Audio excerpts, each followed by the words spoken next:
সুপ্রিয় দর্শক শ্রোতা, আজকে কিন্তু দারুণ সুখবর আছে শিক্ষকদের জন্য।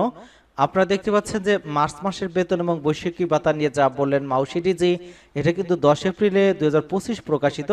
এবং অন্য একটি সংবাদ আছে যে শিক্ষকদের উৎসব ভাতা বাড়ানো নিয়ে যা বললেন মাউসিডি জি। তো চলুন মূল আলোচনায়। তবে তার আগে অনুরোধ থাকবে আমাদের এই চ্যানেলে যারা নতুন আছেন চ্যানেলটি সাবস্ক্রাইব করে আমাদের সাথে থাকুন এবং পাশে থাকা বেল আইকনটি অন করে দেন, যাতে যখনই কোনো সংবাদ দেওয়া হয় সাথে সাথে আপনার কাছে পৌঁছে যায়। তো চলুন মূল আলোচনা। এখানে যেটা বলা হচ্ছে যে বেসরকারি স্কুল কলেজের এমপিভুক্ত শিক্ষক কর্মচারীদের মার্চ মাসে যে বেতন এবং বৈশাখী ভাতা দেওয়ার যে কাজ সেটা প্রক্রিয়াধীন রয়েছে। আশা করছি তারা আগামী সপ্তাহে বেতন ভাতা পাবেন।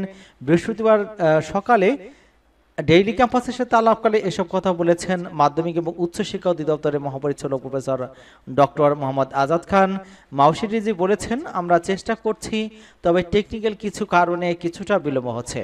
আগামী সপ্তাহে শিক্ষক অফিসার যেন বেতন ভাতা পান সেজন্য আমাদের এডুকেশন ম্যানেজমেন্ট সিস্টেম সেলকে নির্দেশনা দেওয়া হয়েছে, তারা কাজ করছেন।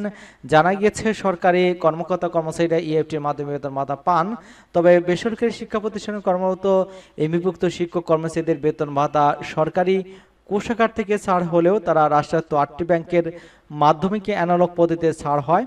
এই অর্থ তুলতে কিন্তু শিক্ষকদের নানা রকমের ভোগান্তি পড়তে হতো।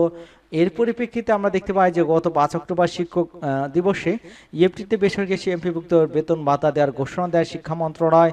প্রাথমিকভাবে বেসরকারি এমপিভুক্ত স্কুল কলেজের 209 জন শিক্ষক কর্মচারী কিন্তু অক্টোবর মাসের ইএফটিতে ছাড় হয়। পরবর্তীতে সময় গত 1 জানুয়ারি 1,89,000 শিক্ষক ইএফটির মাধ্যমে বেতন ভাতার সরকারি অংশ টাকা পেয়েছেন এবং দ্বিতীয় ধাপে 67,000, তৃতীয় ধাপে 84,000, চতুর্থ ধাপে 8,200 অধিক কর্মচারী ফেব্রুয়ারি মাসে বেতন পেয়েছেন। তবে তারা কেউ এখন মার্চ মাসে বেতন পাননি। আগামী সপ্তাহে তাদের বেতন হতে পারে বলে জানা গিয়েছে। এবং অন্য একটি সংবাদ যে মাধ্যমিক এবং উচ্চশিক্ষা অধিদপ্তরের মহাপরিচালক প্রফেসর মোহাম্মদ আজাদ খান বলেছেন যে বেসরকারি শিক্ষকদের উচ্চ ভাতা অনেক কম, এটি বৃদ্ধি করা উচিত। বিষয়টি নিয়ে কিন্তু সরকার কাজ করছে।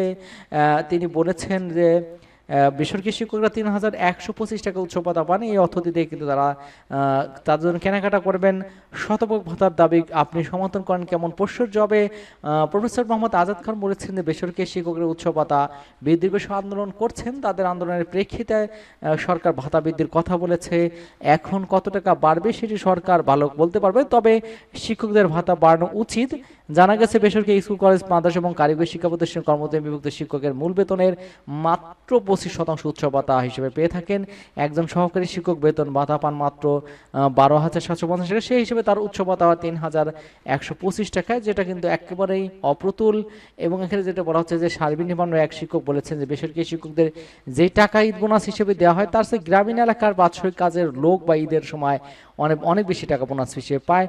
এছাড়া পরিবারের সদস্যদের ঈদের জামা কাপড়ও পায়। 3,125 টাকা ঈদ বোনাসের নামে কিন্তু শিক্ষকদের সাথে প্রশংসা করার মতো হচ্ছে, এমনটাই কিন্তু তিনি জানিয়েছেন।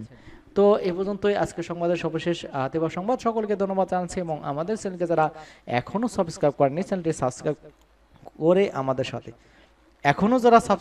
চ্যানেলটি সাবস্ক্রাইব করে আমাদের সাথে থাকুন। ধন্যবাদ সকল।